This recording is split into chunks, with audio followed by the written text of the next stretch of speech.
That now famous royal wedding all those years ago, way back in 2018, was one senior politician really that miffed not to be invited to the nuptials of Harry and Meghan?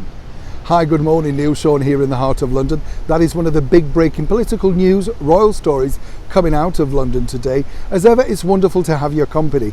And it's a quick story today, simply because this story has sort of gathered momentum. And when you think about it, I can understand why. Because if I just say these words to you, you may recall who said them. When asked about Prince Harry and Meghan, he said he's going to need a lot of luck and laughed. Oh yes, we're talking about the former president of the United States, Donald Trump. Now, Donald Trump may be, get his critics from all sides, but one thing I think a lot of people do agree with him was on that particular statement. A lot of people do think that Prince Harry does need a lot of luck. Of course, it was said in jest, and perhaps he may have been a little bit upset that he wasn't invited to the royal wedding. But I can tell you the inside track is ever here on the show, and this is the fact. Now, there was a lot of shock, of course, when the President of the United States wasn't included on the guest list. But then we found out that Meghan wasn't a particular fan of the President, Donald Trump. We do know that Prince Harry got on incredibly well with Melania, the First Lady, and of course Donald's wife. They'd met on a few occasions and seemingly hit it off. So it's really strange, in fact, that Harry must have been in a bit of a dilemma that he couldn't invite, Melania alone. But here's the deal. Was Donald truly upset?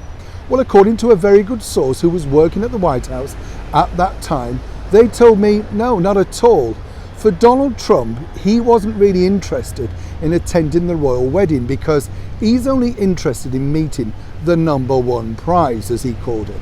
And that prize was, of course, when he got to sit down and have afternoon tea with our gracious Majesty the Queen out at Windsor.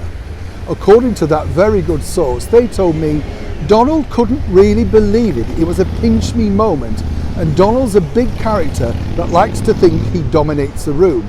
But even he admitted he was quite happy to give it to someone else, including Her Majesty the Queen. That's simply because he was in awe.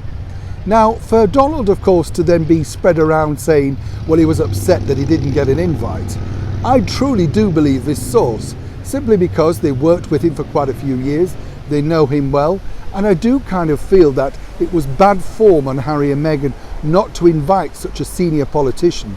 And when you think about it, the likes of people like George and Amal Clooney, who then later admitted they didn't really know them that well. It kind of did really say it all about the style and the wedding and the way things were going to be moving forward. But was Donald trumped? Not at all. Neil Sean in the heart of London.